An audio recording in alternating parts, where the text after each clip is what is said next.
tried the cocaine, and it was like all the drugs combined with icing on and a cherry on the top. The taste of it, I was married to the pipe. It was just the most beautifulest feeling and taste and sensation you can imagine.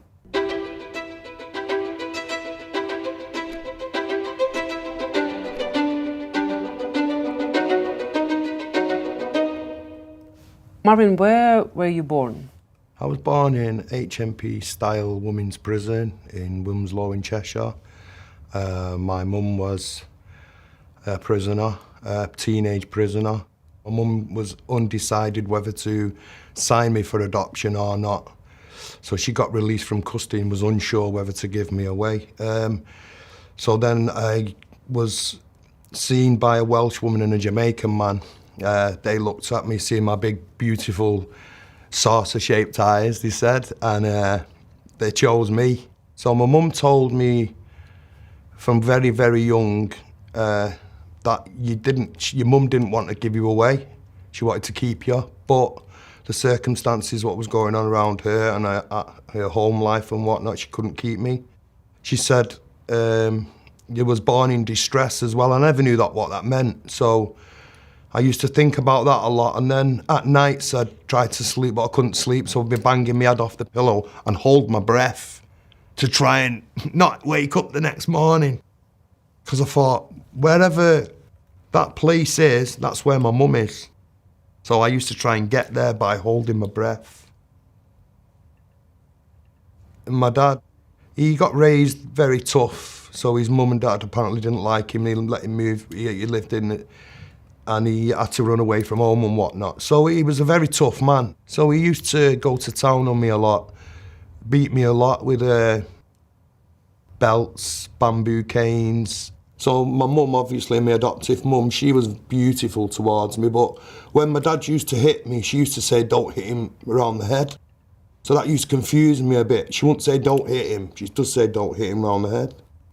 Anyway, 11 years old, there was these blocks of flats opposite where I lived, and there was this lad who was about 16, and I got speaking to him and stuff, and I had this games console, like a computer console, and he told me he had some games for it, so we went to his house, and he said, no, I haven't got it, my mate's got it over in the other block of flats.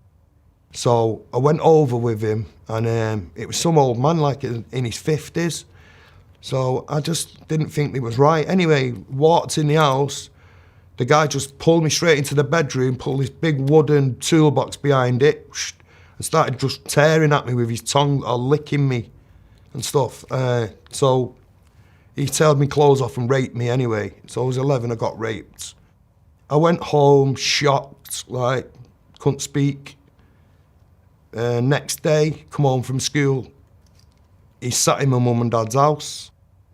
So like, I'm mortified. So he started talking to my mum and dad, saying, oh yeah, my mum thanks you very much for helping her going shop for her yesterday. Do you mind going shop for her? So I was like, wow. And my mum and dad had not said anything, just like talking to him like they know him. So I just thought, wow. So I started, this was happening for a little bit, happened for all over the summer, a couple of summers. I was getting raped till I was about summer of 2 years. I couldn't normalise it in my mind. I didn't feel normal. I felt like I was from a different universe. I didn't feel worthy of this earth because no one had ever treated me with any love and respect so far, with genuine love and affection. What were the ways you found to cope with all of that? I used butane gas. I started on butane gas when I was 8 years of age. I went into an empty house and there was loads of these glue bags on the floor and a tin of glue. So I'd seen the glue bags, so I thought I'm going to try it. So I put the bag inside the glue and scraped it round and started sucking on it, and it just sent me to, like, it felt like the place where I should have been when I was born, not this place. So it was a beautiful place. It was hallucinogenic. It took me away. It was an escape. So I didn't think anything of it, but I knew it was wrong. I was very confused growing up. I was trying to find my mum. I used to run away from home a lot to try and find her. All I could think about was my mum growing up. So then the drugs were sort of taking me there to try and meet her. Like we have this invisible cord what binds us, and I could feel her pulling on it. When I was like 14, started taking LSD, started taking ecstasy, started taking amphetamine. My drug use started getting a lot worse as I was getting older. I was taking more and more drugs. So when I got to 15, I was playing up in school. I'd been expelled. I'd been sent to a school like where you need a bit of extra help for being a bit of a nuisance in the classroom.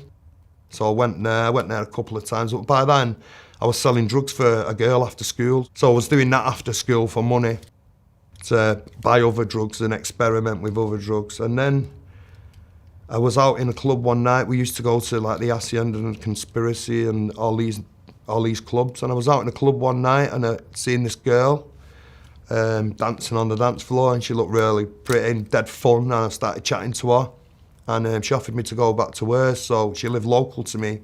She said to me, I'm sat in her house, she said, "You ever took cocaine?" So I said, yeah, but what I'd only did is I'd only tried it in joints in nightclubs before, because like a little spliff of coke had been passed around. So I'd never really tried it, but I was only 17 trying to show off, saying, yeah, I've tried it. And she came in with a pipe with the photo with ash on it, with a big piece of crack on it. It was white cocaine to me. So I tried the cocaine, and it was like all the drugs combined with icing on and a cherry on the top. So I quickly became addicted to crack cocaine. I don't understand how it's gripped me but so much. It was so nice, the taste of it. I was married to the pipe. It was just the most beautifulest feeling and taste and sensation you can imagine. I was stealing out the city centre, I was shoplifting, I was going in and out of prison, getting recalled, getting arrested for thefts and whatnot. So how many times, all in all, you've been in and out of prison? I've been to prison probably between 25 and 30 times. I used to go to prison many times for thefts, and I'd get very short sentences. But in fact, it was very good for me because I was a crack addict, I was skinny as a rake. So them little 6-week sentences used to help me put on weight, get my physical self back in order. And as soon as I'd walk into prison anyway, I'd know everybody. Everyone would be like, yes, you're back on the wing, buzzing.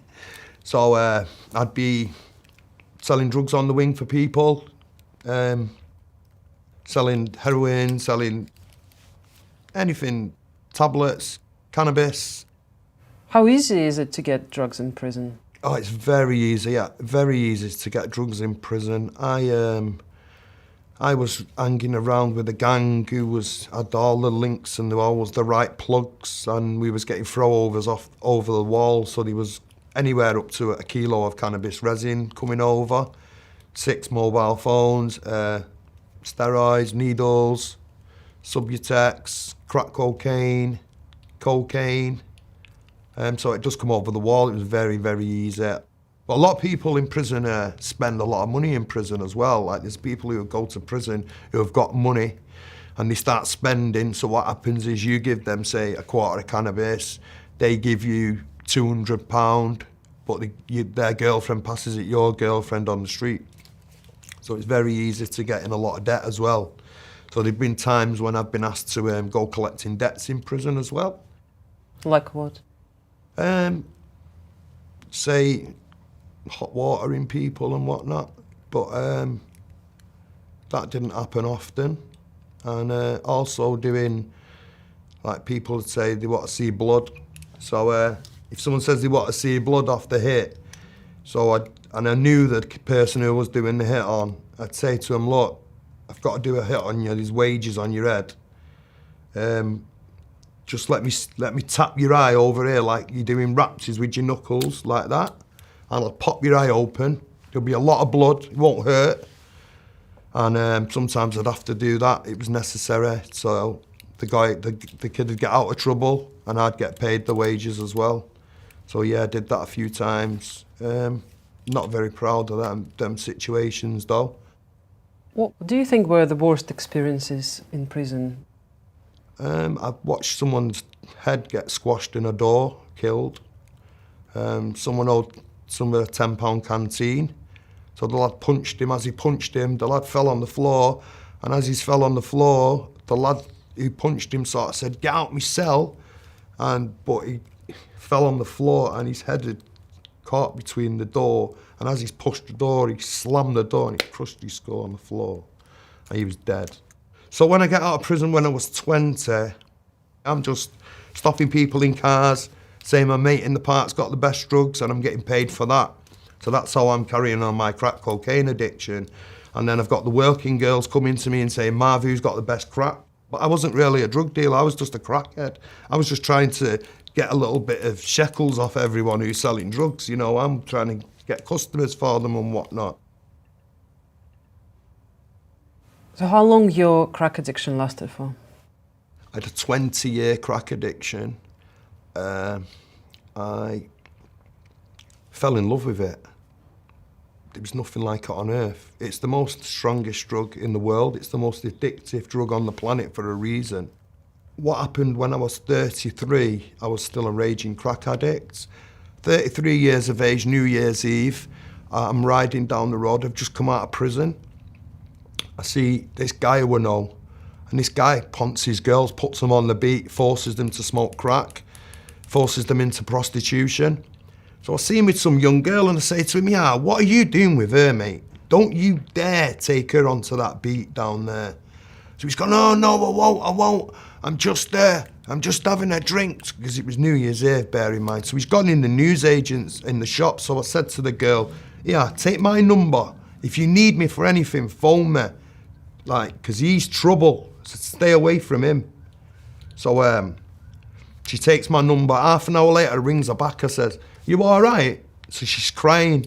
She said, "I can't, he's just beat me up in the gay village. You need to come and help me." So I went and rid on my little bike. So I go and get her, start talking to her, find out that she's only 18. She's having a bit of trouble at home and stuff. And she's with this guy, and this guy's much older. I said to her, "You need to get away from him. He will get you addicted to drugs and he will get you on the beat before you can even realise what's happening."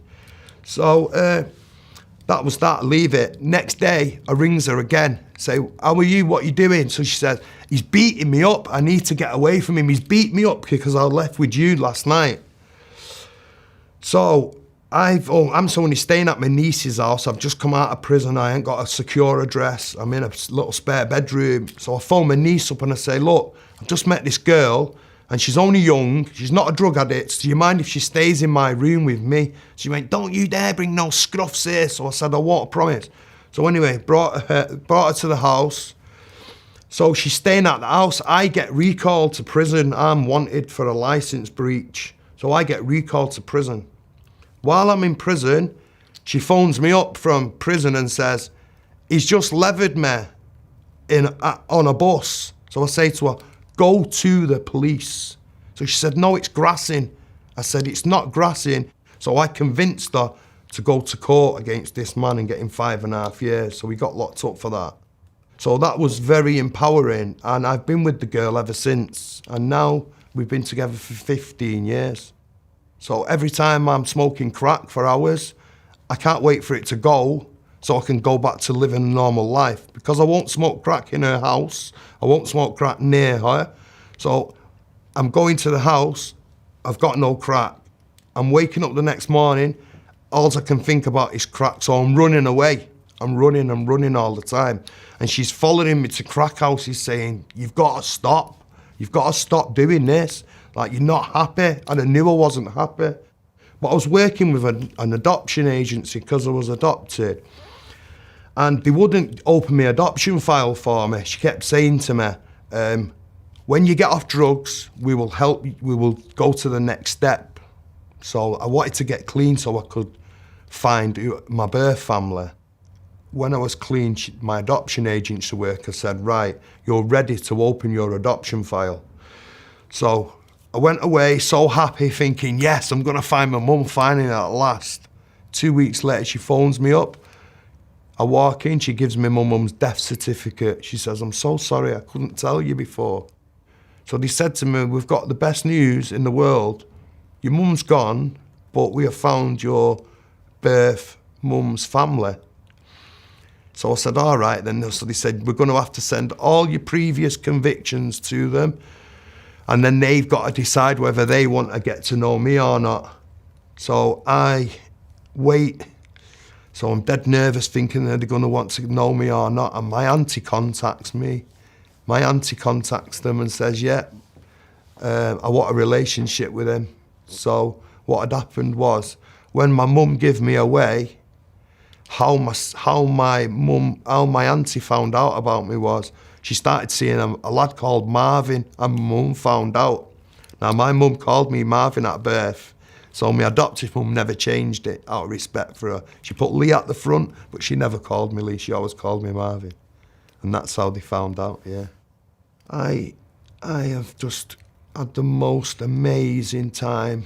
Like, they've been beautiful towards me, really nice people, Greek Cypriot, very family orientated, loving family, very tight-knit. Looking back at your life and everything you've been through, if you could change one thing, what would you change? My mum signing that certificate to give me away. Yeah, that was it. I would rather sat with my mum than whatever happened to me. Because whatever happened to my mum is a sad tale. But my life was, I needed her. I needed my mum. I went searching for her all my life. I just couldn't find her. I tried so hard. And I wanted to find her when I was on drugs, but I felt I didn't deserve to look for her while I was a drug addict. You know what I mean? I didn't feel like she'd want to know me or anything like that. So I decided I wouldn't try and find her while I was on drugs. But the minute I got off drugs, I was ready. I was ready to do this. I missed out on living a normal life. I wasn't a normal member of society when I was stealing and committing crime. I used to go into the city centre and I wouldn't walk down the main thoroughfare. I'd be walking down every little back street and entry possible because I never felt worthy to be a member of like humanity. I'd never felt that it'd ever give me anything good. It treated me really bad. So I never felt like I was part of it. I always felt like I was a different part of it.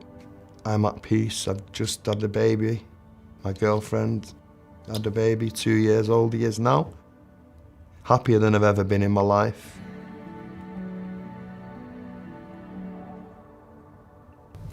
And as they were walking around me, one of them would punch me, headbutt me.